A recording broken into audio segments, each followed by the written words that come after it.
Alhamdulillahi Rabbil Alameen Wassalatu wassalamu ala ashrafil mursalin wa ala alihi wa ashabihi ajma'in amma ba'd. Ya ayyuhalladhina amanu taqullaha haqqa tuqatih wa la tamutunna illa wa antum muslimun.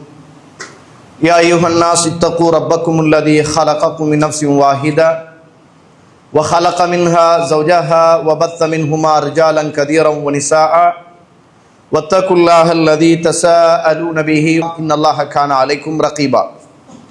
Ya ayyuhalladhina amanu taqullaha wa qulu qawlan sadida yuslih lakum a'malakum wa yaghfir lakum dhunubakum wa man yuti'illaha wa rasulahu faqad faza fawzan 'azima. Fa inna astaqal hadithi kitabullah wa khairal hadi Muhammad sallallahu alaihi wasallam wa syarrul umuri muhdatsatuha wa kullu muhdatsatin bid'ah wa kullu bid'atin dalalah wa kullu dalalatin finnar. Allahumma salli ala Muhammad wa ala ali Muhammad kama sallaita ala Ibrahim wa ala ali Ibrahim innaka Hamidum Majid. எல்லாம் அல்ல அல்லாஹ்வுடைய திருநாமம் போற்றி ஆரம்பம் செய்கின்றேன்.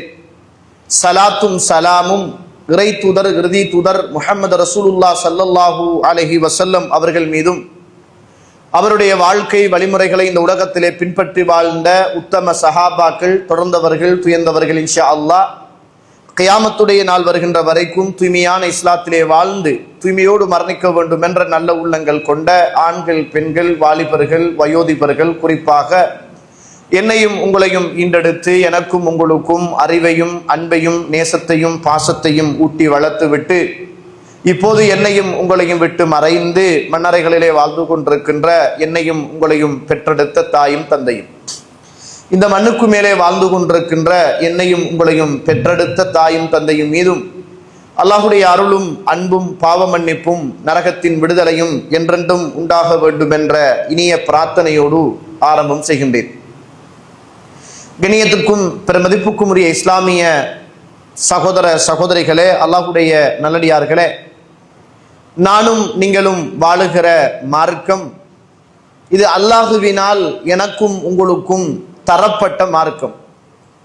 இதனுடைய சட்டதிட்டங்கள், இதனுடைய வரம்புகள், இதனுடைய இபாதத்துக்கள், இதனுடைய கொடுக்கல் வாங்கல்கள் எதுவாக இருந்தாலும் இது அல்லாஹுவினாலும் அல்லாஹுடைய தூதரினாலும் நிர்ணயம் செய்யப்பட்டு எல்லைகள் இடப்பட்டு இறைவனால் வழங்கப்பட்ட ஒன்றுதான் இந்த இஸ்லாமிய மார்க்கம் என்பது. அல்லாஹு தஆலா அல் குர்ஆனில் சூரத்துல் ஆல இம்ரானில் இப்படி சொல்கிறான், இன்னத்தீன இந்தல்லாஹில் இஸ்லாம். அல்லாஹுவிடத்தில் உள்ள மார்க்கங்களிலேயே ஒரு சிறந்த மார்க்கம் என்றால் அது இஸ்லாமிய மார்க்கம் என்று அல்லாஹு தஆலா சொல்கிறார்.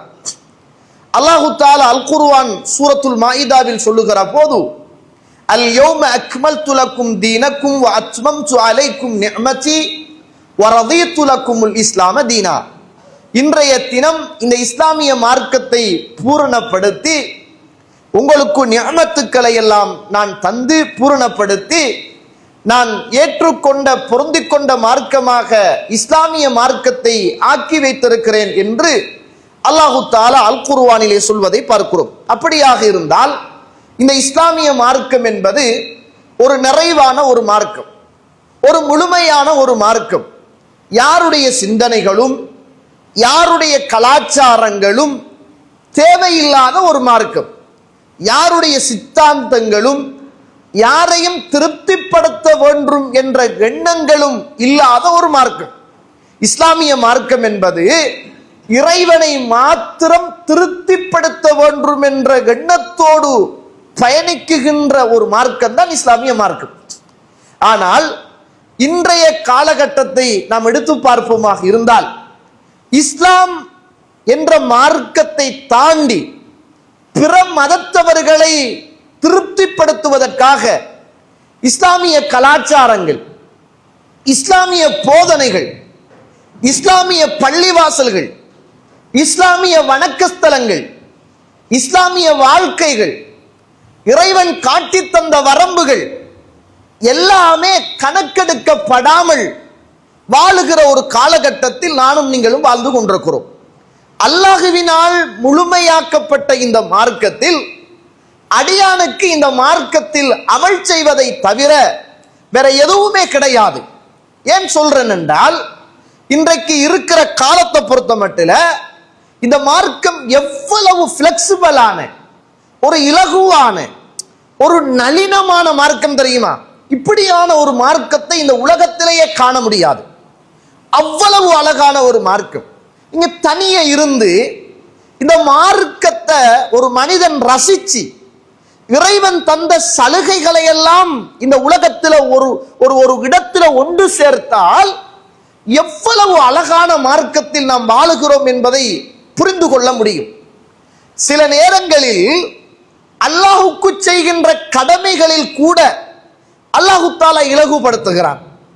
பயணங்களிலே இறைவன் இலகுபடுத்துகிறான்.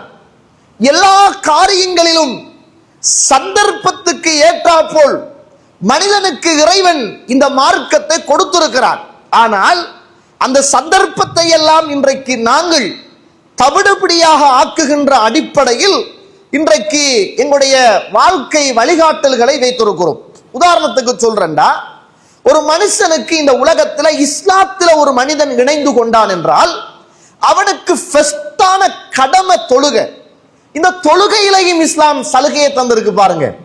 எவ்வளவு தூரம் நீங்கள் பயணம் செய்கிறீர்களோ, ஊரை விட்டு ஒரு பயணத்தை நீங்க ஆரம்பிச்சிட்டீங்க என்றால் அந்த தொழுகையை ஊர்ல தொழுத மாதிரி நீங்க தொழ தேவையில்ல.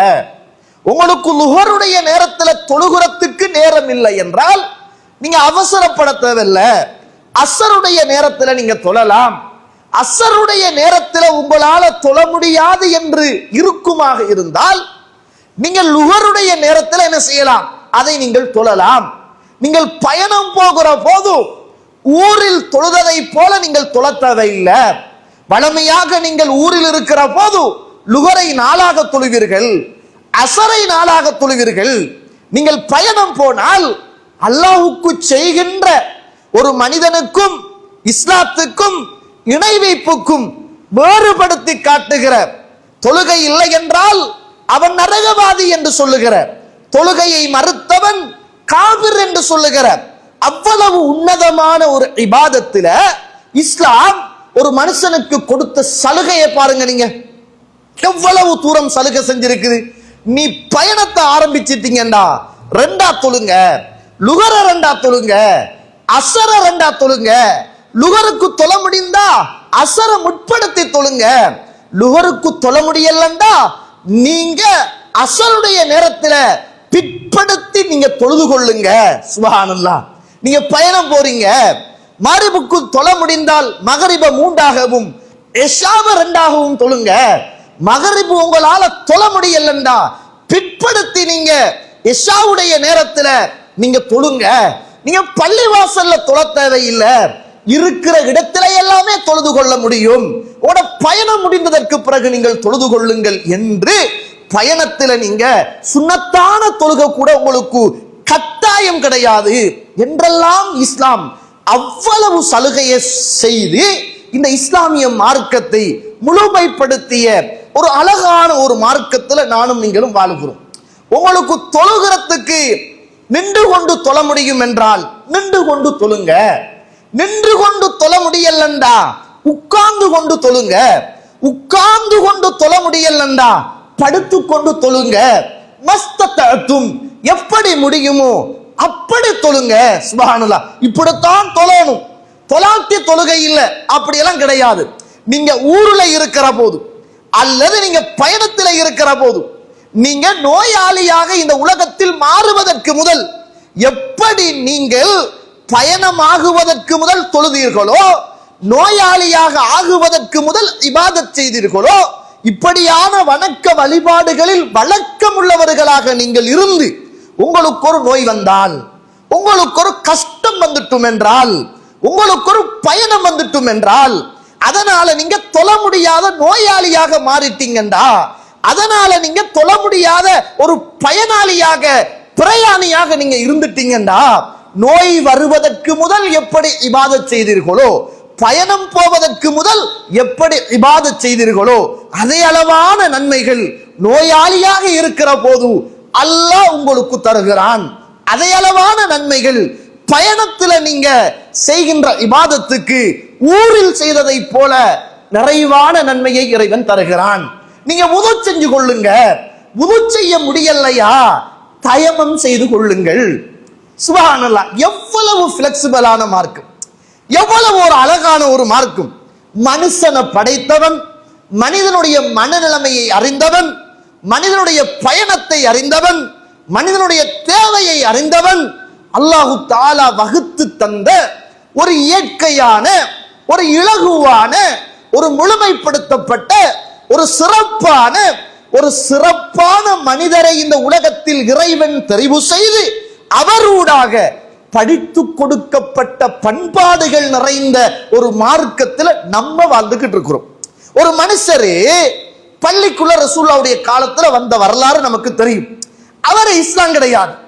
பள்ளிக்குள்ள வந்தவரை அல்லாஹ்வுடைய தூதர் இருக்கிற நேரம், சஹாபாக்கள் இருக்கிற நேரம் அவருக்கு பண்பாடு தெரியாது. இஸ்லாம் என்றா என்னன்னு தெரியாது, ஈமான் என்றா என்னன்னு தெரியாது. அவர் பள்ளியில சிறுநீர் கழிக்கிறாரு. சிறுநீர் கழித்தவரை பள்ளியில சிறுநீர் கழித்தால் பார்த்து கொண்டிருந்த சஹாபாக்கள் எவ்வளவு வேதனைப்படுவாங்க, எவ்வளவு துடிப்பாங்க, எவ்வளவு கவலைப்படுவாங்க. கவலைப்பட்டாங்க, துடிச்சாங்க, அடிக்க நினைச்சாங்க. அவ்வளவு கவலையோடும் ஆத்திரத்தோடும் கடுகடுத்த போது அல்லாஹ்வுடைய தூதர் கடுகடுக்க கூடாது, ஆத்திரப்படக்கூடாது, விரசக்கூடாது, விடுங்க, அவன் மூத்திரம் பேயட்டும், ஏற்க தேவையை கழிக்கட்டும். யாரப்பா ஆத்திரப்பட்டீங்க, யாரப்பா கோபப்பட்டீங்க, நீங்க எழும்புங்க, போங்க. ஒரு வாளியை கொண்டு வந்து எந்த மனிதன் எந்த இடத்தில் சிறுநீர் கழித்தானோ அந்த இடத்துல நீங்க ஊத்திடுங்க. அவரை கூப்பிட்டு, தங்கம் இங்க வாப்பா, பள்ளிவாசல் அல்லாஹ்வை வணங்குற இடம் ராஜா, இந்த பள்ளிவாசல்ல சிறுநீரெல்லாம் கழிக்க கூடாது என்று மாற்று மத சமூகத்துக்கே நல்லதை சொல்லிக் கொடுத்த இயற்கையான, அழகான, முழுமைப்படுத்தப்பட்ட லேசான ஒரு மார்க்கம் இஸ்லாமிய மார்க்கத்தில் இருந்து கொண்டு சுப்ஹானல்லாஹ், இன்றைக்கு எங்கட சமூகம் பள்ளிவாசலுடைய நிர்வாகிகள் எப்படி நடந்து கொள்றாங்க தெரியுமா? பொருளாதாரத்தில் உள்ள மோகம், உசுர்ல உள்ள ஒரு மோகம், கடை பறி போகுமோ என்ற பயம், கலவரம் வந்து விடுமோ என்ற எண்ணம். நீங்க எதையும் செய்வீங்களா, எப்படி நடந்துடுவீங்களா?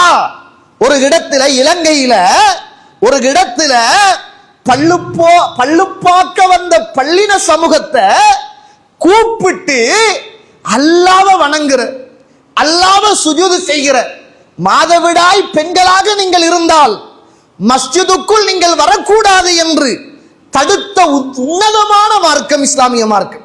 எங்கட பெண்களே, மாதவிடாய் நேரத்தில் பள்ளிக்குள்ள வரக்கூடாது, உங்களுக்கு தொழுக கடமை கிடையாது, பள்ளியில தரித்திருக்க கூடாது. இதுதான் பெரும்பாலான இஸ்லாமிய அறிஞர்களுடைய ஃபத்வா. மாதவிடாய் பெண்கள் பள்ளிக்குள் வரக்கூடாது, ஏகோபித்த முடிவு என்று கூட சொல்லலாம். பெரும்பாலான, ஒரு சிலரை தவிர பெரும்பாலானவர்களுடைய ஃபத்வா. எங்கட பெண்களையே பள்ளிக்குள்ள வரக்கூடாது மாதவிடாய் காலத்தில் என்று சொல்லுகிற இவ்வளவு கண்ணியமான மார்க்கத்தில் எங்கட சமூகம், எங்கட பள்ளிவாசல் நிர்வாகிகள் சுப்ஹானல்லாஹ் அல்லாஹ்வை சுஜூது செய்கிற இடத்துல அரை குறை ஆடையோடு ஆண்களும் பெண்களும் பள்ளிக்குள்ள வாங்கப்பா, தூங்குங்கப்பா, பரவாயில்ல, பள்ளிக்குள்ள வேண்டியதை செய்யுங்கப்பா, இப்படி திறந்து கொடுத்து மத நல்லிணக்கம் செய்கிறார்களாம். அல்லாஹ் அக்பர். முழு இது யார வீடு? ஒன்ன வீட்டை கொடு, ஒன்ன பெட்ரூமை கொடு, ஒன்ன ஏசி ரூமை கொடு, கண்டியில ஹோட்டலை போட்டு கொடு, கொழும்புல ஹோட்டலை போட்டு கொடு, எங்கேயாவது ஒரு ஹட்டடித்து கொடு. அந்த மக்கள் புரிந்து கொள்வார்கள், இது இவர்களுடைய வணக்கஸ்தலம் என்பதை புரிந்து கொள்வார்கள். இது நாங்க வணங்குற இடமப்பா, தூய்மையான இடமப்பா, துப்புரவான இடமப்பா, இங்கு சிலை வணக்கம் கிடையாது, மாத தீட்டு வந்த எங்களுடைய பெண்களை கூட பள்ளிக்குள் வரக்கூடாது என்று சொன்ன ஒரு உன்னதமான ஒரு மார்க்கம். இதுல யாரு யாரு மாதவிடாய், யாரு யாரு எப்படி எல்லாம் இருக்கிறீங்க அப்படியெல்லாம் கிடையாது. உமர் அவர்கள் வருகிறார்கள், பள்ளியில் சில மனிதர்கள் இருக்கிறார்கள். உமர் அவர்கள் கேட்டார்கள், நீங்கள் எந்த ஊரு என்று கேட்டார்கள். நாங்க வெளியூரு அப்படி என்றார்கள். சொன்னார்கள் உமர் ரலியல்லாஹு அவர்கள், உள்ளூர் வாசிகளாக இருந்திருந்தால் அடித்து விரசிரிப்பேன் என்றார்கள் உமர் ரலியல்லாஹு அவர்கள். இப்படிப்பட்ட புனிதமான பள்ளிவாசலுக்குள்ள எப்படி அப்பா உங்களுக்கு எல்லாம் மனசு வருகிறது? மாற்று மத உறவுகளை கொண்டு வச்சு படுக்க வச்சு, இன்னும் சில காலத்துக்கு முன்னர் பள்ளிவாசல்ல அல்லாஹ்வை வணங்குற இடத்துல, குர்ஆன் ஓதுற இடத்துல, விக்ர் செய்கிற இடத்துல, ஷிர்கில்லை என்று போதிக்கிற இடத்துல சுப்ஹானல்லாஹ் மாற்று மத உறவுகளுடைய பனைய ஓதி பிரித்தோதி அதுக்கு ஜுப்பாவை போட்டுட்டு தொப்பியை போட்டுட்டு ஆலிம்கள் எல்லாம் இன்றைக்கு அடிபணிந்து குனிந்து கும்பிடுகிற அளவுக்கு சுப்ஹானல்லாஹ் எங்கட சமூகங்கள் கோழையாக மாறி போயிருக்கிறார்களாக இருந்தால் யாரோட விளையாடுறீங்க நீங்க? இது எந்த இடமப்பா? இதுக்குத்தானே இந்த உலகத்துல வாழ வந்தோம், இதுக்குத்தானே இந்த உலகத்துல நாங்கள் இபாதத் செய்கிறோம். அதை மறந்துட்டு இதுதான் மத நல்லிணக்கமா? இதுதான் கலாச்சாரமா? நீங்க எப்படி தெரியுமா இஸ்லாம் சொல்லுது? லா யுமினு அஹதுக்கும், உங்களில் யாரும் ஈமான் கொள்ள மாட்டாங்க நீங்க விரும்புவதை பிறருக்கு விரும்பாத வரைக்கும். எப்படி தெரியுமா இஸ்லாம் சொல்லுது? மங்கான யுமினு பில்லாஹி வல் யௌமில் ஆகிர், யார் அல்லாஹ்வையும் மறுமை நாளையும் ஈமான் கொண்டிருக்கிறாரோ ஃபல் யுக்ரிம் வைஃபஹு, அவர் விருந்தாளியை கண்ணியப்படுத்தட்டும். உங்களோட வீட்டுக்கு ஒரு பௌத்த உறவு வருகுதா, ஒரு ஒரு ஒரு கத்தோலிக்க உறவு வருகுதா, அல்லது ஒரு தமிழ் உறவு வருகுதா, யாரு வந்தாலும் உங்களோட வீட்டை கூப்பிடுங்க, சாப்பாடாக்கி கொடுங்க, உண்ண கொடுங்க, உடுக்க கொடுங்க, தூங்க கொடுங்க, கண்ணியப்படுத்துங்க. அவங்க நோயாளியாக இருந்தா அவங்களுக்கு அல்லாஹ் கிட்ட துஆ கேளுங்க. நோய் உலகத்துல மறுமைக்கு தான் கேட்க கூடாது, உலக விஷயத்துல அவங்களுக்காக கேளுங்க.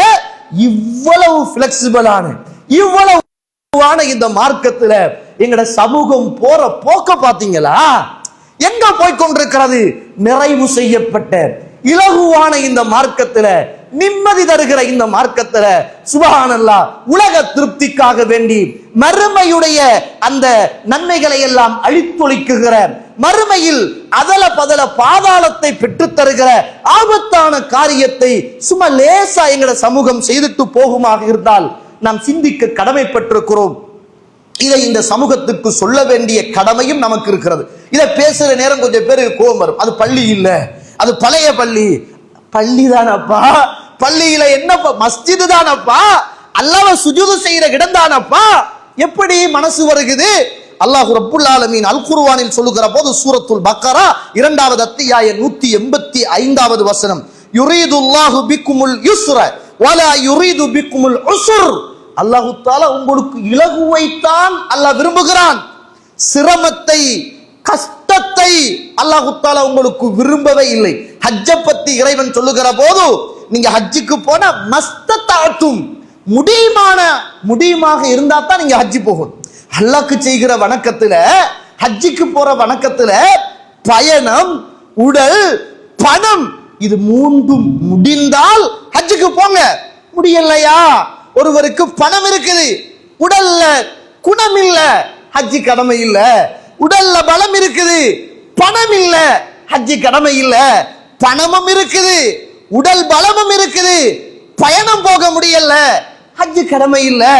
இவ்வளவு பிளெக்சிபிளான இலகுவான இந்த மார்க்கத்தில் இருந்து கொண்டு ஏன் நம்ம கஷ்டம்? இதை மக்களுக்கு விளங்கப்படுத்தினா, இதுதான் மார்க்கம் என்று அந்நியவர்களுக்கு சொல்லிக் கொடுத்தா ஐயோ அப்படி என்று ஏற்றுக்கொள்ளுகிற இவ்வளவு பண்பாடு நிறைந்த இந்த சமூகத்துக்குள்ள நம்மட கலாச்சாரத்தை இன்றைக்கு சீரழிக்கிற அடிப்படையில நாம் நடந்து கொள்கிறோமாக இருந்தால், இஸ்லாமிய கலாச்சாரம் என்பது வித்தியாசம். அது சுன்னா அடிப்படையில் வர வேண்டும், குர்ஆனுக்கு முரண் இல்லாமல் இருக்க வேண்டும், ஹதீதுகளுக்கு முரண்படாமல் அந்த கலாச்சாரம் இருக்க வேண்டும். இந்த இந்த இந்த போயிடுச்சு தானே இந்த புத்தாண்டு, சிங்கள தமிழ் புத்தாண்டு. நம்மட பெருநாள் முடிஞ்சுதான் வந்துச்சு. நம்ம எல்லாம் பெருநாளை கொண்டாடி புத்தாடைகள் உடுத்து சந்தோஷமாக கழிச்சதுக்கு பிறகு அப்படியே அடுத்த அந்த சகோதரருடைய பிறநாள் வந்துச்சு. எங்கடாக்களும் அவங்களை விட கூட கொண்டாடிட்டாங்க. எங்கடாக்கள் அவங்களை விடவும் அவங்கட பெருநாள்ல எங்கடாக்கள் தான் ஹீரோக்கள். அவங்க பயணம் போறாங்க, எங்கடாக்களும் பயணம். அவங்க ட்ரிப் போறாங்க, எங்கடாக்களும் ட்ரிப். அவங்க ஆத்துல இறங்கி அவங்க ஆண் பெண் கலப்பா குளிப்பாங்க. எங்கடாக்கள் என்ன சொன்னாங்க, ஓ நீங்க மட்டுமா குளிப்பீங்க, நாங்களும் குளிப்பேன் தானே அப்படின்னு சொல்லி பீச்சில குமரு பிள்ளைகள் சோள கட்டிக்கிட்டு தண்ணிக்குள்ள இயல்பா ஒரு ஆணோ பெண்ணோ இறங்கி குளிச்சா இருக்கிற ஆடைகள் எல்லாம் இறுக்கமாகி ஒட்டி கொள்ளும். சுப்ஹானல்லாஹ். வாப்பாக்காரன் கல்யாணம் முடிச்ச பிள்ளைய, கல்யாணம் முடிக்காத பிள்ளைய, மனைவிய கூட்டிட்டு போறான். பீச்சில் கூட்டிட்டு போய் அந்த சமூகம் அங்க குளிக்குது, இந்த சமூகம் இங்க குளிக்குது. ரெண்டுக்கும் வித்தியாசம் என்ன தெரியுமா? தண்ணிக்குள்ள எல்லாம் உண்டுதான், எல்லாம் உண்டுதான். தலையில ஒரு சோல் துண்டு, இதுல பேரு பாத்திமா, அதுல பேரு வேற. எப்படி அப்பா ஹராமே உட உடம்புக்கு ஏற்றா போல உடை உடுக்க சொன்ன ஒரு மார்க்கம், இறுக்கமான உடைகளை உடுக்க கூடாது என்ற ஒரு மார்க்கம். அவ்வளவு அழகான இந்த மார்க்கத்துல நல்லா உள்ள பிள்ளைகளை இபாதத்தோடு இருந்த காலத்தை, ரமலானோடு இருந்த காலத்தை கொண்டு போய் பாசுக்குடாவிலையும் பீச்சிலையும் நிலாவளியிலையும் எங்கெங்கெல்லாம் தண்ணி ஓடைகள் இருக்கிறதோ அங்கெங்கெல்லாம் ஆண்களும் பெண்களும் இறங்கி குளித்து அல்லாஹ் அக்பர். இந்த சமூகத்தின் கலாச்சார சீரழிவுகள் சர்வ சாதாரணமாக போய் கொண்டிருக்கு. ஒரு ஒரு ஒரு வீடியோ 4ஆம் மாசம் நான் நினைக்கிறேன் ஒரு வீடியோ வந்துச்சு. அது இந்தியா சகோதரியாக இருக்கும். அந்த உம்மா பாப்பா அந்த பிள்ளைக்கு சரியான இஸ்லாத்தை சொல்லிக் கொடுக்கல, மார்க்கத்தை சொல்லிக் கொடுக்கல. ஒரு ஷர்ட் போட்டிருக்குது, ஒரு ஒரு ஒரு கட்ட ஒரு ஸ்கர்ட் உடுத்திருக்குது, தலையில பூ, தலையில பூ, மல்லிகை பூ இந்துக்கள் வைப்பாங்களே அது மாதிரி மல்லிகை பூவை வச்சுக்கிட்டு ரோட்டில் சோளம் இல்ல, தலைய மறைக்கவும் இல்ல, அப்படியே வருகுது. ஒரு மீடியாக்காரன் பேட்டி எடுக்கிறான். சுப்ஹானல்லாஹ். கண்ணீர் வடிக்க வேண்டிய இடங்கள். ஒரு மீடியாக்காரன் பேட்டி எடுக்கிறான். நீங்க முஸ்லிமா இந்துவா? நான் ஒரு முஸ்லிம். அப்ப நீங்க ஏன் இப்படி இருக்கிறீங்க? எனக்கு இப்படி ஆடை உடுக்கிறது தான் விருப்பம், பூ வைக்கிறது தான் விருப்பம். நான் ஆசை என்ன தெரியுமா? ஒரு இந்து மனிதனை திருமணம் முடிப்பதுதான் எனக்கு ஆசை. சுப்ஹானல்லாஹ். ரத்தம் கொதிக்குது இல்லையா? மனசு கவலை இல்லையா? எவ்வளவு கலாச்சார சீரழிவை நோக்கி முழுமைப்படுத்தப்பட்ட இலகுவான மார்க்கத்தில் எங்களுடைய சமூகம் பயணித்துக் கொண்டிருக்கிறாங்க. யோசிச்சு பாருங்க. ஒரு முஷ்ரிக்கானவன் முஷ்ரிக்கை தான் திருமணம் முடிப்பான், ஒரு விபச்சாரன் ஒரு விபச்சாரியை தான் திருமணம் முடிப்பான் என்று சொல்லுகிற ஒரு இயற்கையான ஒரு எளிமையான ஒரு மார்க்கத்தில் இருந்து கொண்டு ஒரு முஸ்லிமுக்கு பிறந்து ஒரு முஸ்லிமுக்கு வளர்ந்து இன்றைக்கு நேரடியாக மீடியாவில் வந்து அந்த பிள்ளை பேட்டி கொடுக்குது, நான் ஒரு இந்துவை திருமணம் முடித்துக் கொள்ள வேண்டும் என்று ஆசையாக எனக்கு இருக்கிறது என்று இன்றைக்கு முஸ்லிம்களுடைய நிலைமைகள் சீர்கேட்டை நோக்கி, சின்னாபின்னத்தை நோக்கி, இயற்கையான இஸ்லாத்தின் இயல்பான தன்மைகளை மறந்து இன்றைக்கு மாற்று மத கலாச்சார மோகத்தில் எங்களுடைய சமூகம் விழுந்து கொண்டிருக்கிறது. இது சோசியல் மீடியாவில் பரத்தப்பட்ட உண்டாக என்ன செய்கிறோம் பார்க்கிறோம். இன்னைக்கு நிறைய சோசியல் மீடியாவில் என்ன செய்யுது, எல்லாமே வருகுது. நன்மையும் வருகுது, தீமையும் வருகுது, பார்க்கக்கூடியதும் வருகுது, பார்க்க கூடாததும் வருகுது. ஒரு புள்ள பாசுக்குடாவுல பீச்சில நிலாவளியில குளிச்சா தூரத்தில இருந்து இன்னைக்கு தேவையான அளவுக்கு ஜூம் பண்ணி குவாலிட்டியாக எடுக்கிற அளவுக்கு நல்ல உயர்தரமான போன் வருகுது. அதை ஒளிச்சிருந்து போன் எடுத்து அதுகள் குளிக்கிற, அதுதான் ஹராத்த செய்து. நீயும் இன்னும் ஒரு ஹராத்த செய்யவாப்பா. அதை போட்டு பார்க்காதவனுக்கும் பரத்தி மானவங்கப்படுத்தி சீரழிக்குகிற ஒரு கலாச்சார மோகம் இன்னைக்கு சமூகத்துல சர்வ சாதாரணமாக இருக்கிறது. நம்மை யாரும் நம்மளை கூப்பிட்டு, நம்மட சகோதரிகளை கூப்பிட்டு, நம்மட பிள்ளைகளை கூப்பிட்டு இங்க வாங்க, நீங்க வந்துகிட்டு ஒரு ஒரு மாற்று மத கடவுளை வணங்குங்க அப்படின்னா யாரும் போக மாட்டாங்க. நம்மட பிள்ளைகள் யாரும் வணங்க மாட்டாங்க. தெரியும் சிறுக்குண்டா என்னென்று தெரியும், சிறுக்குடைய பாதிப்பு என்னென்று தெரியும். ஆனா இதை இந்த காலத்துல எந்த ஒரு தீய சக்தியும் இந்த சமூகத்துக்கு சொல்ல மாட்டேன். நீங்க இந்துவை வணங்குங்க, நீங்க பௌத்தரை வணங்குங்க, நீங்க கிறிஸ்தவர்களை வணங்குங்கள் அப்படின்னு சொல்ல மாட்டாங்க. மேற்கத்திய சிந்தனை தாக்கம் என்ன தெரியுமா? இஸ்லாம் வரையறுத்த, இஸ்லாம் போட்ட வரம்புகளை உடைச்சுடுறது.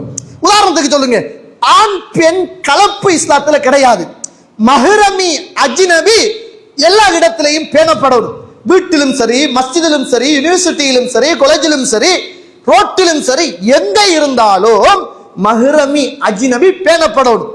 இப்ப மேற்கத்தியம் யோசிக்குது, மேற்கத்திய சிந்தனை தாக்கம் இப்ப என்ன செய்யறது தெரியுமா? படிப்புண்டா அப்படித்தான், பக்கம் பக்கம் உட்காரலாம். இஸ்லாம் முதலாவது ஆண்கள் உட்காரணும். தொழுகையில சொல்ற விஷயத்தை பாருங்க. ஃபர்ஸ்ட் சப்பு ஆண்கள், கடைசி சப்பு சின்ன பிள்ளைகள், அங்கால பெண்கள். பெண்களுக்கு சிறந்த சப்பு ஆக தொங்கல், ஆண்களுக்கு அடுத்த சப்புல நிக்கோடும் சிறுமிகள். இஸ்லாம் சொல்லுகின்ற ஒரு இயற்கையான மனுஷனுடைய மானம் கண்ணியம் பாதுகாக்குகிற இறைவன் போட்ட சட்டம். இந்த சட்டத்தை உடைக்கணும். ஆண் பெண் சமத்துவம். ஒரு ஆணும் பெண்ணும் படிக்கிற நேரம் பக்கத்துல உட்காரலாம். பின்னுக்கு முன்னுக்கு இருக்க வேண்டிய தேவை கிடையாது. சமந்தானே, படிப்பு தானே பக்கத்துல உண்டாகிறது. இப்ப படிப்பு, படிக்கிற நேரம் பயணம் செய்யலாம், பயணம் போகலாம், நீங்கள் ட்ரிப் போகலாம், ஒரு வீட்டுக்குள், ஒரு ரூமில், ஒரு ஹோட்டலில் தங்கலாம், ஒரு செமினாரில் கலந்து கொள்ளலாம். தாயோ தந்தையோ யாரும் தேவை கிடையாது, பாதுகாவலர் தேவை கிடையாது, உங்களை நீங்களே பாதுகாத்துக் கொள்ளலாம். இப்ப இஸ்லாம் சொன்ன மஹ்ரமி அஜ்னபி களையப்பட்டாச்சு. இப்ப கலாச்சாரத்தில் ஒரு வீழ்ச்சி, படிப்பு படிப்பு என்ற மோகம் தலைக்கடிச்சாச்சு, இஸ்லாமிய சிந்தனை மறக்கடிச்சாச்சு. இப்ப காலப்போக்குல அவர் உறவு, அவர் அண்ணர், அவர் தம்பி, இவர் இப்படி, இவர் இப்படி, இவர் கேர்ள் ஃபிரெண்ட், இது பாய் ஃபிரெண்ட், இது எங்கட ஸ்கூல், எங்கட யூனிவர்சிட்டி, நாங்க ஒன்றா படிச்சாக்கள், ஒரே பேட்ச், ஓஎல் எழுதினோம், ஏஎல் எழுதினோம், யூனிவர்சிட்டியில இருந்தோம், ஒரே ஸ்கூல், இப்படின்னு ஒரு கலாச்சார மோகத்தை கொண்டு வந்து தனிமையில் பயணம்.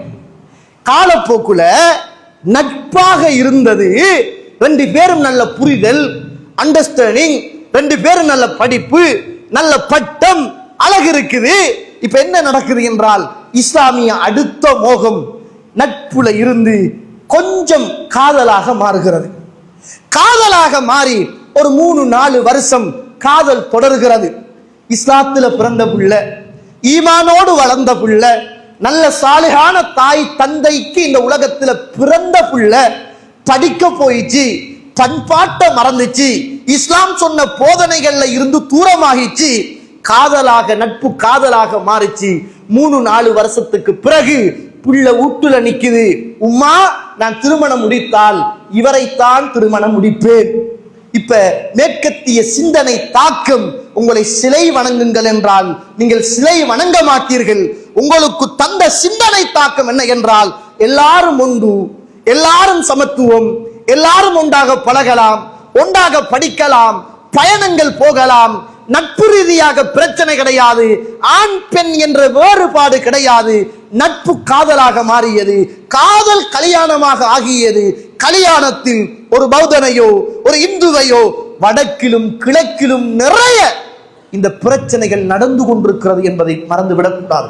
எந்த வீட்டிலும் உங்களோட வீட்டிலும் நடக்காமல் இருக்கலாம், ஆனால் வடக்கு கிழக்கு போன்ற செறிவாக முஸ்லிம்கள் சரிந்து வாழுகிற பிரதேசங்களில் படித்தவர்கள் இன்றைக்கு பண்பாடுகள் அற்றவர்களாக இல்லாம ரஹிமல்லா, அல்லாஹ் அருள் செய்த, அல்லாஹுவை பயந்த, நல்ல முறையில் படித்த, மார்க்கத்தை பேணி நடந்த சாலிகான யுவதிகளையும் இளைஞர்களையும் தவிர நிறைய பேரு இன்றைக்கு போய் ஒரு மாற்று மத உறவை திருமணம் முடித்து சிலை வணங்காதவர்கள் கூட சிலையை ஆதரித்து சிலை வணங்குகிறவனுடைய பிள்ளைகளை சுமக்குகிற அளவுக்கு இன்றைக்கு கலாச்சார மோகம் இந்த சமூகத்தில் ஏராளம் தாராளம் மறைக்கப்பட்ட உண்மைகளாக இன்று ஏராளமாக வெளியாகி கொண்டிருக்கிறது. அவருடைய சிந்தனை சிலையை வணங்குங்கண்டா வணங்க மாட்டோம். சிலை வணங்குவதற்குரிய ஏற்பாடு மஹ்ரமி அஜ்னபி ஆண் பெண் கலப்பு எல்லாத்தையும் கலஞ்சாச்சு, வெட்கத்தை வெளியில விட்டாச்சு, அன்பை கூட்டியாச்சு, அன்பு காதலாக மாறியாச்சு, காதல் திருமணமாகிச்சு. திருமணத்தின் பின்னர் ஒரு இந்துவோடு ஒரு பௌத்தனோடு முஸ்லிம் பெண் வாழுது. அந்த நேரத்தில் விரும்பியோ வெறுத்தோ ஒரு இணை வைப்புக்கு விருப்பம் இல்லாமலோ விரும்பியோ இன்றைக்கு முஸ்லிம் சமூகம் சர்வசாதாரணமாக போய்கொண்டிருக்கிறது என்ற ஒரு கலாச்சார சீரழிவு நானும் நீங்களும் கண்கூடாக கண்டு கொண்டிருக்கிறோம் என்பதை நானும் நீங்களும் மறந்துவிடக் கூடாது. கண்ணியத்துக்குரிய இஸ்லாமிய உறவுகளே, அல்லாஹ்வுடைய நல்லடியார்களே, நானும் நீங்களும் வாழுகிற மார்க்கம் ஒரு இயல்பான ஒரு மார்க்கம், ஒரு இயற்கையான ஒரு மார்க்கம், ஒரு இலேசான ஒரு மார்க்கம். அவ்வளவு அழகான மார்க்கத்தில் இருந்து கொண்டு நானும் நீங்களும் கலாச்சார பிச்சை எடுக்குகிற அளவுக்கு இன்றைக்கு சமூகத்தின் நிலைமைகள் மிக வேதனைக்குரிய நிலைமைகளாக மாறிக்கொண்டிருக்கிறது. அன்றைக்கு ஒரு போறார், ஒரு யூடியூபர், யாழ்ப்பாண கோவில். அதுக்கப்புறம் எங்க போனாலும் இந்த நாட்டில மூவின சமூகத்துக்கும் அவருடைய மத கடமைகளை செய்வதற்கான சுதந்திரம் இந்த நாட்டின் குடியரசு யாப்பில் எழுதப்பட்ட சுதந்திரம். அதை யாராலையும் திணிக்க இயலாது. நீ ஒரு முஸ்லிமாக இருக்கக்கூடாது, ஒரு இந்துவாக இருக்கக்கூடாது, ஒரு பௌத்தனாக இருக்கக்கூடாது என்றெல்லாம் திணிக்க முடியாது. நீ கோவிலுக்கு வரத்தான் வேணும், நீ பள்ளிவாசலுக்கு வரத்தான் வேணும், நீ கும்பிடத்தான் வேணும், திணிக்க இயலாது. ஆனா எங்கட கலாச்சார சமூகத்துடைய தாக்கங்கள், ஒருவன் கோவிலுக்கு போறான், ஒரு யூடியூபர், அவனுக்கு மியூசிக்கும் கணக்கு இல்ல, தொப்பியை போட்டுக்குவான், தொப்பியை போடாமலும் இருப்பான். சுபஹானல்லாஹ். மௌலைமாருடைய செல்ஃபி எடுத்துக்கொள்வான், எடுக்காமலும் இருப்பான். மியூசிக் கருவிகளை எல்லாம் விளம்பரப்படுத்துவான். இன்னைக்கு சமூகத்தில் அவங்க தான் ஹீரோக்கள். அவங்க என்ன பிசினஸ், இதுதான் பிசினஸ் அவங்க. கோவிலுக்குள்ள நம்ம எல்லாம் குளிக்கிற இடத்துல கூட ஆடையை கலட்டுறதுக்கு வெட்கப்படுவோம். அங்க இருக்குது ஒரு கோவில், அதாவது இந்துக்களுடைய வணக்கம், அது அவங்களோட கலாச்சாரம். அதுக்குள்ள போய் இவன் சேட்டை கலட்டிட்டு எல்லாத்தையும் வீடியோ எடுத்துட்டு மத நல்லிணக்கமாம் என்று ஒருவரோடு வந்து பேட்டி எடுத்துக்கொண்டு இன்றைக்கு அதை பரப்பி கொண்டிருக்கிறான். சுபஹானல்லாஹ். எங்களுடைய சமூகத்துடைய கீழ்த்தரமான சிந்தனைகள் ஒரு யூடியூபுக்காக, உண்ட வருமானத்துக்காக இஸ்லாத்தை சீரழிக்கிற, சின்னாபின்னப்படுத்துகிற சிந்தனை தாக்கங்கள் எல்லாம் இன்றைக்கு சமூகத்தில் இன்றைக்கு ஏராளமாக வளர்ந்து போய் இருக்கிறது என்பதை நானும் நீங்களும் மறந்துவிடக் கூடாது. கண்ணியத்துக்குரிய இஸ்லாமிய உறவுகளே, அல்லாஹ்வுடைய நல்லடியார்களே, அல்லாஹ்வுடைய தூதர் இந்த உலகத்தில் வாழ்ந்த காலத்தில் எவ்வளவு எளிமையாக ஏனைய மதத்தவர்களை எல்லாம் அனுசரித்து அவர்களோடு அன்பாகவும் இரக்கமாகவும் பண்பாகவும் இந்த உலகத்தில் அல்லாஹ்வுடைய தூதர் வாழ்ந்திருக்கிறார்கள் என்பதை இந்த இயல்பான எளிமையான இஸ்லாத்துக்குள் ஒரு மனிதன் சரியாக படித்திருப்பானாக இருந்தால் அவனால் புரிந்து கொள்ள முடியும். புகாரியில 6126வது செய்தி. ஆயிஷா ரலியல்லாஹு அன்ஹா அவர்கள் சொல்றாங்க, மா குய்யிர ரசூலுல்லாஹ் ஸல்லல்லாஹு அலைஹி வஸல்லம் பைன அம்ரைனி கத் இல்லா அகத ஐஸரஹுமா. அல்லாஹ்வுடைய தூதருக்கு இரண்டு விடயங்கள், ஏதாவது ஒன்றை நீங்கள் தெரிவு செய்யுங்கள் என்று அல்லாஹ்வுடைய தூதருக்கு கொடுக்கப்பட்டால் அந்த இரண்டு விடயத்திலும் அல்லாஹ்வுடைய தூதர் எது இலகுவானதோ அதைத்தான் ரசூலுல்லாஹ் தெரிவு செய்வாங்க. அது மார்க்கத்துக்கு முரண்படாமல் இருக்கிற காலமெல்லாம். சுபஹானல்லாஹ். ஏதாவது ரெண்டு தரப்படுகிறது, நீங்கள் போகலாம் போகக்கூடாது, நீங்கள் பேசலாம் பேசக்கூடாது, சாப்பிடலாம் சாப்பிட முடியாது, வணங்கலாம் வணங்காமல் இருக்கலாம் என்ற ஏதாவது ஒரு தேர்வு ஒரு அல்லாஹ்வுடைய தூதருக்கு முன்வைக்கப்பட்டால் அதுல ரசூலுல்லாஹ் எது லேசோ அதை எடுப்பாங்க. அது மார்க்கத்துக்கு முரண் இல்லாமல் இருக்கிற காலமெல்லாம் அல்லாஹ்வுடைய தூதர் ஸல்லல்லாஹு அலைஹி வஸல்லம் அவர்கள் எடுப்பார்கள் என்பதை பார்க்கிறோம். அல் குர்ஆன் சூரத்துல் மாஇதா 6வது வசனம் பேசுகிறது, வ இன் குன்தும் மர்தா அவ் அலா சஃபரின் அவ் ஜா அஹதும் மின்கும் மினல் காயித் அவ் லமஸ்துமுன் நிஸா ஃபலம் தஜிது மாஅன் ஃபதயம்மமு ஸஈதன் தய்யிபா. எவ்வளவு ஒரு ஃப்ளெக்சிபிளான ஒரு அழகான மார்க்கம் பாருங்க. வ இன் குன்தும் மர்தா, நீங்கள் நோயாளியாக இருந்தால், அவ் அலா சஃபரின், அல்லது நீங்கள் பயணத்தில் இருந்தால், அவ் ஜா அஹதும் மினல் காயித், உங்களில் யாராவது ஒருவர் மலங்கழித்து இயற்கை தேவைகளை முடித்துக் கொண்டு வந்தால், அவ் லமஸ்துமுன் நிஸா, அல்லது நீங்கள் பெண்களோடு இல்லறத்தில் நீங்கள் ஈடுபட்டு இருந்தால், ஃபலம் தஜிது மாஅன், உங்களுக்கு அந்த நேரத்தில் பயணத்தில் இருந்தாலோ நோயாளியாக இருந்தாலோ அல்லது இயற்கை தேவைகளை நீங்கள் கழித்து விட்டு இருந்தாலோ அல்லது பெண்களோடு இல்லறத்தில் ஈடுபட்டு நீங்கள் இருக்கின்ற நேரத்தில் உங்களுக்கு தண்ணி இல்லை என்றால் ஃபதயம்மமு ஸஈதன் தய்யிபா, நீங்கள் நல்ல மண்களை கொண்டு நீங்கள் தயமம் செய்து கொண்டு உங்களுடைய வணக்கங்களை நீங்கள் ஆரம்பிக்கலாம். சுபஹானல்லாஹ். என்ன மார்க்கம் தோழர்களே, சுபஹானல்லாஹ். எவ்வளவு அழகான மார்க்கம், எவ்வளவு இயல்பான ஒரு மார்க்கம். இப்படி இந்த உலகத்தில் இப்படி ஒரு இஸ்லாத்தை எந்த இடத்திலும் காண முடியாது. ஒரு தடவை ரசூலுல்லாஹ் இருக்கிற நேரம் அல்லாஹு தஆலா அல் குர்ஆனில் ஒரு செய்தியை சொல்கிறான். நபியே, உங்களிடத்தில் பெண்கள் மாதவிடாயை பற்றி கேட்கிறார்கள். பெண்களுடைய அனில் மஹீம் மாத தீட்டை பற்றி கேட்கிறார்கள். குல், நீங்கள் சொல்லுங்கள், மாதவிடாய் என்பது ஒரு இயற்கையான ஒரு உபாதை. அது முடிந்ததற்கு பிறகு நீங்க இல்லறத்துல வாழலாம், அவங்களோட ஒன்றாக இருக்கலாம். அவங்க மாதவிடாய் நேரத்தில் அவர்களோடு இல்லறத்தில் மாத்திரம்தான் ஈடுபட முடியாது. அவங்களோட ஒன்றா தூங்கலாம், ஒன்றா இருக்கலாம், ஒன்றா பயணம் போகலாம், ஒன்றா சாப்பிடலாம், எல்லா வேலைகளையும் செய்யலாம் என்ற வசனம் இறங்கியிருக்கிறது. யூதர்களை பொறுத்த மட்டில் மாதவிடாய் வந்துட்டும் என்றா பெண்களை வேறையா வச்சிடுவாங்க. அவங்களோட சாப்பிட மாட்டாங்க, அவங்களோட இருக்க மாட்டாங்க, அவங்கள ஒதுக்கி வச்சிருப்பாங்க. அவங்க எப்ப துப்புரவாகி துஹூராகி வாராங்களோ அப்பதான் அவங்களோட இயல்பான வாழ்க்கையில யூதர்கள் ஒன்று சேருவாங்க. அல்லாஹ்வுடைய தூதர் வந்ததற்கு பிறகு புகாரியில பதிவு செய்யப்பட்ட செய்தி, அல்லாஹ்வுடைய தூதர் வந்ததற்கு பிறகு இப்படி பெண்களுக்கு மாதத்தீட்டு வந்துவிட்டால் அவர்களை ஒதுக்கி வைக்க கூடாது. உங்களில் ஒரு உறவுகளாக அவர்களை மதித்து அவர்களோடு ஒன்றாக இருக்கலாம். மாதவிடாய் நேரத்தில் அவர்களோடு இல்லறத்தில் மாத்திரம்தான் இணையக்கூடாது என்று அல்லாஹ்வுடைய தூதர் சட்டத்தை பிறப்பித்திருந்தார்கள். யூதர்கள் இதை பார்த்துட்டு சொன்னாங்க, என்னடா வாப்பா இந்த முஹம்மத் ஸல்லல்லாஹு அலைஹி வஸல்லம் நம்ம எதை சொன்னாலும் எதை செஞ்சாலும் அதுக்கு மாற்றமாகத்தானே இந்த முஹம்மத் பேசுறாரு, சட்டத்தை சொல்றாரு, என்னால் இந்த முஹம்மத் அப்படி என்று யூதர்கள் கடுகடுத்து கொண்டாங்க. உஸைத் இப்னு ஹுதைர் ரலியல்லாஹு அன்ஹு அவர்கள் அல்லாஹ்வுடைய தூதர்கிட்ட வந்தாங்க. யார் ரசூலுல்லாஹ், அல்லாஹ்வுடைய தூதரே, நம்ம என்னதான் நீங்கள் தீர்ப்பு சொன்னாலும் யூதர்கள் சொல்லுகிறார்கள் இந்த முஹம்மத் நமக்கு எதிராகவே பேசிக் கொண்டிருக்கிறார், நமக்கு முரணாகத்தான் எல்லா காரியங்களையும் செய்கிறார் சொல்கிறார் என்று யூதர்கள் பேசிக் கொள்கிறார்கள். யார் ரசூலுல்லாஹ், அல்லாஹ்வுடைய தூதரே, அந்த சட்டத்தை அப்படியே விட்டுட இயலாதா? இந்த பெண்களை யூதர்கள் பயன்படுத்துற மாதிரி இந்த மாதத்திட்டுடைய காலத்துல அவங்க பெண்களை விலக்கி வச்ச மாதிரி அப்படியே வச்சிரட்டுமே யார் ரசூலுல்லாஹ், யூதர்கள் இதை விமர்சித்துக் கொண்டிருக்கிறார்கள் என. சுப்ஹானல்லாஹ், அல்லாஹ்வுடைய கட்டளை அல்லவா, குர்ஆனிய வசனம் அல்லவா. அல்லாஹ்வுடைய தூதர் உஸைத் இப்னு ஹுதைர் ரலியல்லாஹு அவர்களை பார்த்தார்கள் ஒரு பார்வை. சுப்ஹானல்லாஹ், அந்த இடத்திலிருந்து உஸைத் இப்னு ஹுதைர் எழும்பி போனார் என்பதை பார்க்கிறோம்.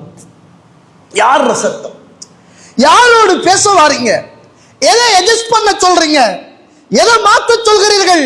இது இறைவனுடைய தீர்ப்பு, இதில் யாரும் மாற்ற முடியாது என்று அற்பமான ஒரு நம்மட பார்வையில் ஒரு மாதத்திற்கு ஒரு பெரிய விஷயமாங்க. பெண்ணுக்கு வார மாதவிடாய் என்பது ஒரு பெரிய மேட்டரா? கிடையவே கிடையாது.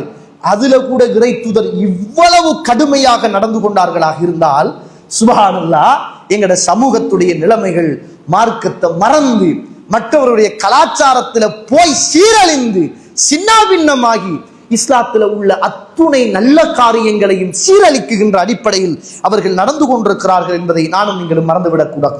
சூரத்துல் ஆல என்றான் 3வது அத்தியாயத்தின் 97வது வசனம், வலில்லாஹி அலன்னாசி ஹஜ்ஜுல் பைத்தி மன் இஸ்ததா இலைஹி சபீலா.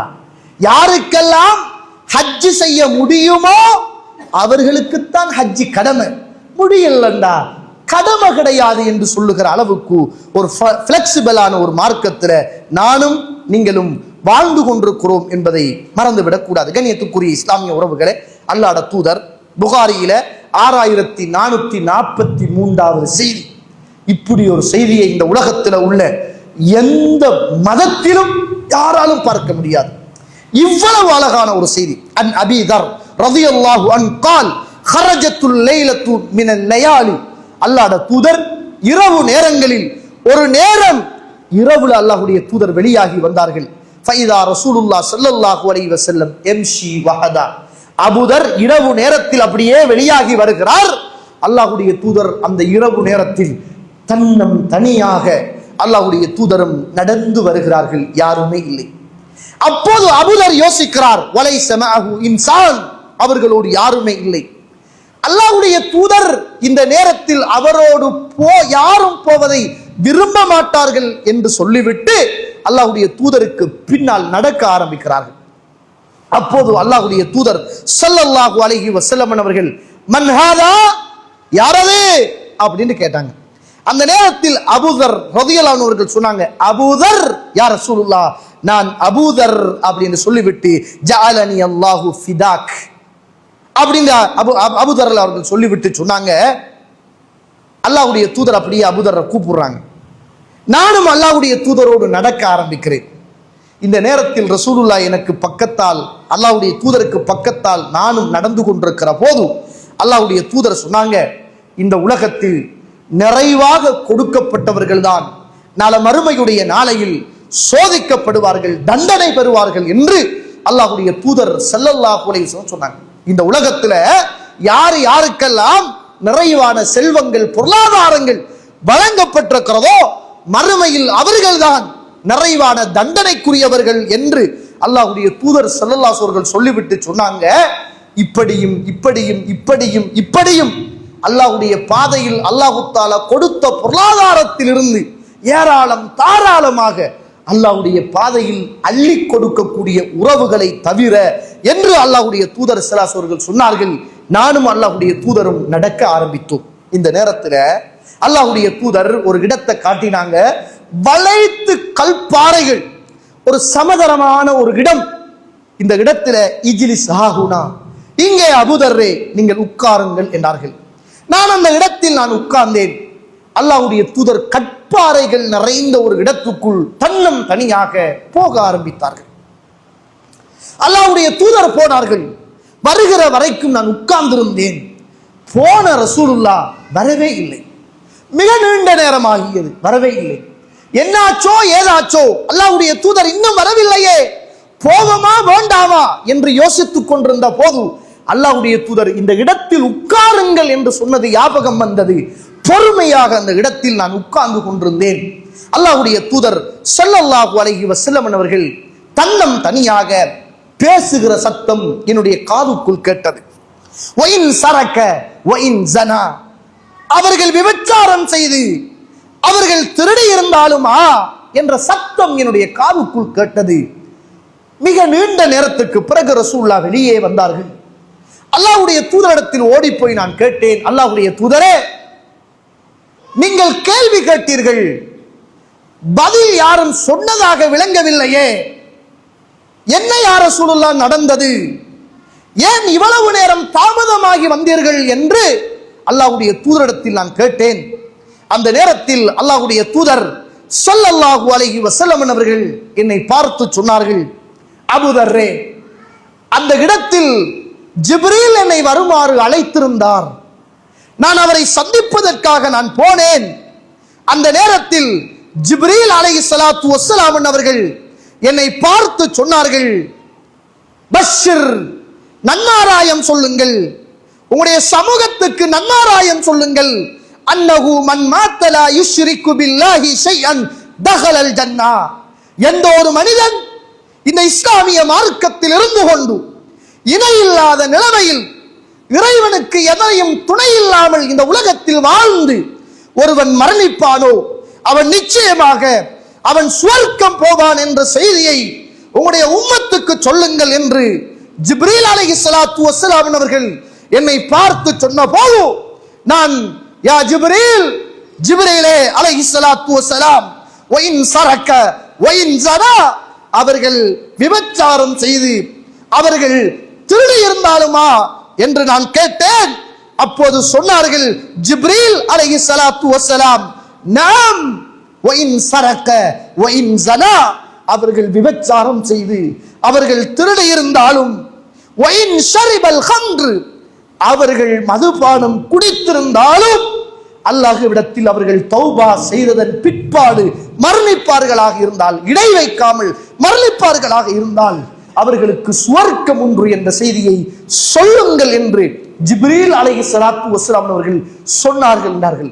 பாவம் செய்வதற்கான, விபச்சாரம் செய்வதற்கான, திருடுவதற்கான, குடிப்பதற்கான, போதை வஸ்துக்களை பாவிப்பதற்கான ஒரு செய்தி அல்ல தோழர்களை. இந்த செய்தி, இந்த மார்க்கம், இந்த இஸ்லாம் இயல்பு எவ்வளவு இயல்பான, எவ்வளவு எளிமையான ஒரு மனிதன் இந்த மார்க்கத்தில் இருந்து கொண்டு அவன் தவறு செய்தாலும் அதன் பிற்பாடு அவன் தௌபா செய்தால் அல்லாஹ் அவனை மன்னித்து நாளை மறுமையில் சுவர்க்கம் அனுப்புகிற ஒரு இயல்பான, ஒரு இலேசான இந்த மார்க்கத்தில் நானும் நீங்களும் வாழ்ந்து கொண்டு பிற மத கலாச்சாரங்களையும் பிற மத சிந்தனைகளையும் பிற மதத்தவர்களை இந்த பூமியில் இறைவனுக்கும் இறை தூதருக்கும் மாற்றமான காரியங்களில் அவர்களை தூக்கி தலையில் வைப்பதையும் இஸ்லாம் வன்மையாக கண்டிக்கிறது.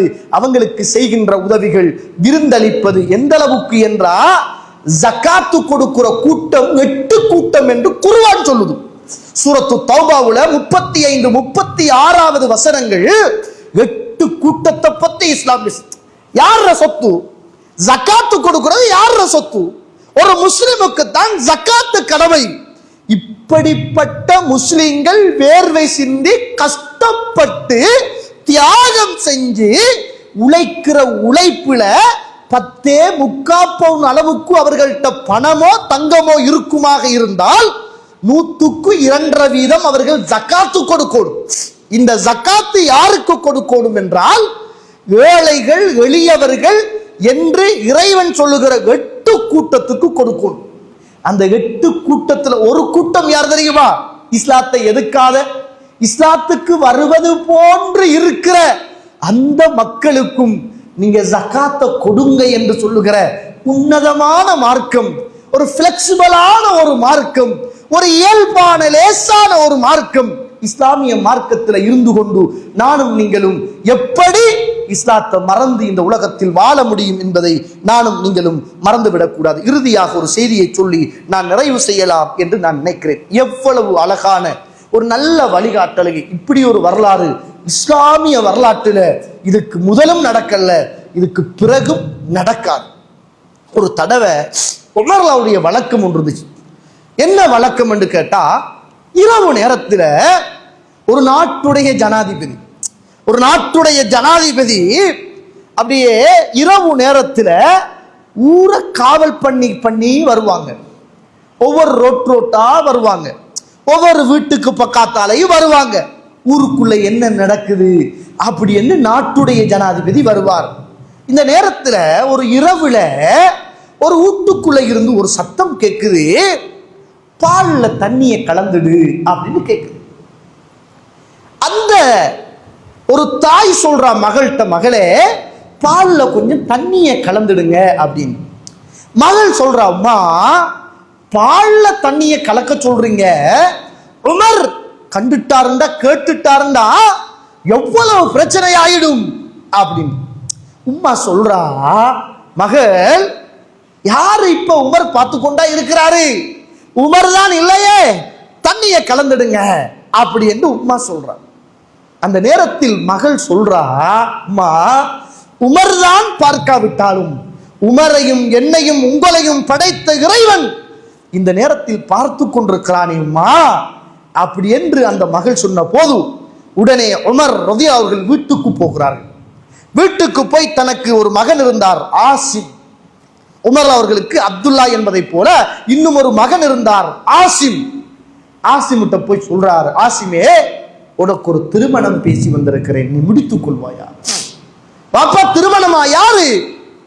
பெரிய ஊர்ல உள்ள என்ன போல ஒரு ஜனாதிபதியான அல்லது என்ன போல ஒரு பதவியோடு ஒத்தவள் அல்ல, சர்வ சாதாரணமாக நம்மட ஊரில் உள்ள ஒரு பால்காரியுடைய மகள். பாப்பா நீங்கள் சொன்னால் நான் திருமணம் முடித்துக் கொள்கிறேன் என்றார்கள் ஆசிம். சுபஹானல்லாஹ், பொன் பார்க்கிறார்.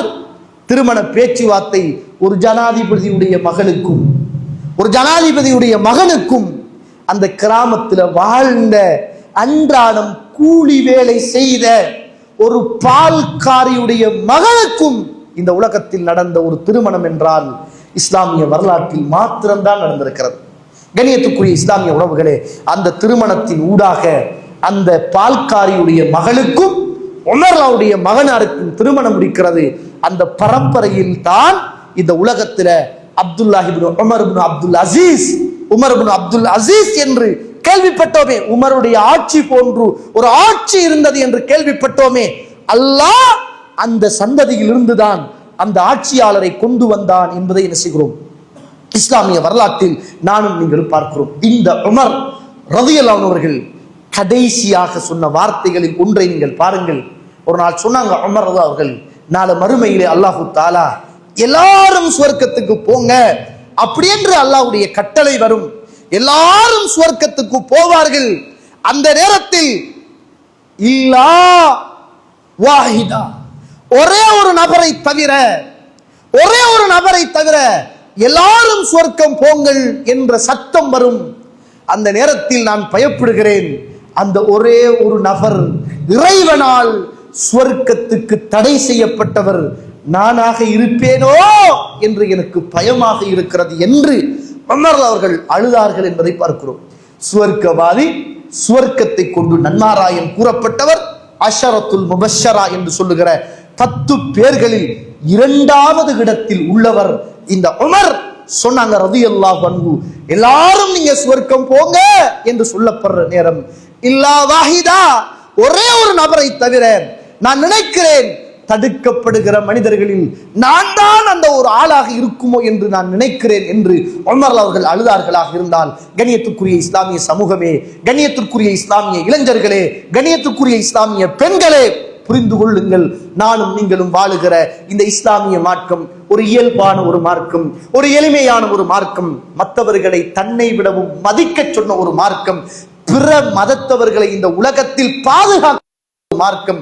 யுத்தம் என்று வந்தாலே அந்த யுத்த களத்தில் மாற்று மத உறவுகளையும் பெண்களையும் வயோதிபர்களையும் அவர்களுடைய பாதரிமார்களையும் அவர்களுடைய வணக்க ஸ்தலங்களையும் புல்லையும் மரங்களையும் பிராணிகளையும் கொல்லக்கூடாது என்ற இந்த மார்க்கத்தில் நானும் நீங்களும் வாழ்ந்து கொண்டு இறைவன் தடுத்த காரியங்களில் இறைவனுக்கு முரணாக இந்த உலகத்தில் ஈடுபட்டு நாளை மறுமையில் நானும் நீங்களும் மறுமையை நாசமாக்கி கொள்ளக்கூடாது என்பதை நானும் நீங்களும் புரிந்து கொள்ள வேண்டும். இறுதியாக ஒரு செய்தி என்ன அப்படி என்று கேட்டால், நிறைய பேர்கிட்ட இந்த தொழுகிற நேரம் இந்த ஆமீன் சொல்ற ஒரு ஒரு புத்துணர்வை காணலையே. நிறைய பேர் சும்மா நின்றுக்கிட்டு ஆமீன் சொல்ற மாதிரி தான் விளங்கு. நமக்கிட்ட தான் ஆமீன் சொல்றது இல்லை. எதுல இல்லை? கூட்டுதுவாவுல இல்லை. அந்த சமூகம் கூட்டுதுவாவுக்கு குனிஞ்சி குறுகி பக்தி உணர்வோடு ஆமீன் ஆமீன் ஆமீன் என்று கத்துகிறது ஒரு சமூகம். நாம் பித்அத் என்று சொல்லி ஒதுங்கி இருக்கிறோம். அது மார்க்கத்தில் கூடாது. இஷா தொழுகிறோம், மக்ரிப் தொழுகிறோம், சுபஹ் தொழுகிறோம், இமாம் சூரத்துல் ஃபாத்தியா ஓதுறாரு, அந்த இடத்துல ஆமீன் சொல்ல வேண்டும் என்று இஸ்லாம் சொல்கிறது. இதா அம்மனல் இமாமு ஃபஅம்மினு, இமாம் ஆமீன் சொன்னால் நீங்களும் ஆமீன் என்று சொல்லுங்கள். யாருடைய ஆமீன் இமாமுடைய ஆமீனோடு ஒத்து வருகிறதோ உஃபிர லஹு மா தகத்தம மின் தம்பி, அவருடைய முந்திய பாவங்கள் எல்லாமே மன்னிக்கப்படும் என்று சொன்ன இந்த இஸ்லாமிய மார்க்கத்துல நிறைய பேர் ஆமீன், கொஞ்சம் பேர் வாய்க்குள்ளால சும்மா நின்றுகிட்டு மனசுக்குள்ளால என்ன தோழர்களே, அந்த இடத்துல தானே ஆமீன் என்று சொல்லணும். இஸ்லாம் சொன்ன இடம் ஆமீன் சொல்லுங்கள் அப்படி என்று. இன்றைக்கு எல்லாரும் ஆமீன் சொல்ற விஷயத்துல அல்லாஹ் அருள் செய்தவர்களை தவிர சோம்பேறிகளாக இருக்கிறோம் என்பதை மறந்து விடாதீர்கள். புரிந்து கொள்ளுங்கள், இமாம் ஓதுகிற சூரத்துல் ஃபாத்தியாவுக்கு நான் மாத்திரமல்ல, அல்லாஹ்வினால் அனுப்பப்பட்ட வானவர்களும் ஆமீன் சொல்லுகிறார்கள். அவருடைய ஆமீனும் என்னுடைய ஆமீனும் ஒன்று சேர்ந்தால் முந்திய பாவம் மன்னிக்கப்படும் என்ற அந்த உயர்வான நன்மை இந்த இமாம் ஜமாத்தோடு உள்ள சூரத்துல் ஃபாத்தியா ஓதியதன் பிற்பாடு இருக்கிறது என்பதை புரிந்து கொண்டு ஒரு சந்தோஷமாக, ஒரு உணர்வு பூர்வமாக, ஒரு உணர்ச்சி மிக்கதாக வானவர் எங்களோடு ஆமீன் சொல்கிறார் என்ற அந்த ஒரு சிந்தனையோடு ஒவ்வொரு தொழுகையிலும் சத்தம் போட்டு ஓதப்படுகிற அந்த தொழுகையில சத்தமிட்டு ஆமீன் சொல்வது இஸ்லாத்துல வலியுறுத்தப்பட்டது என்பதை நானும் நீங்களும் புரிந்து கொள்ள வேண்டும். அல்லாஹு தாலா அப்படிப்பட்ட நல்ல சந்தர்ப்பத்தை இந்த உலகத்துல தந்து உங்களுடைய பாவங்களை மன்னித்து இயல்பான இயற்கையான இந்த மார்க்கத்துல, லேசான இந்த மார்க்கத்துல நல்லவர்களாக வாழ்ந்து மறுமையில் உயர்ந்த சுவர்க்கத்தில் அல்லாஹ் என்னையும் உங்களையும் ஆக்கி அருள் புரிவானாக. வாஹர் தஅவானா அனில் ஹம்துலில்லாஹி ரப்பில் ஆலமீன். அஸ்ஸலாமு அலைக்கும் வரஹ்மத்துல்லாஹி வபரகாத்துஹு.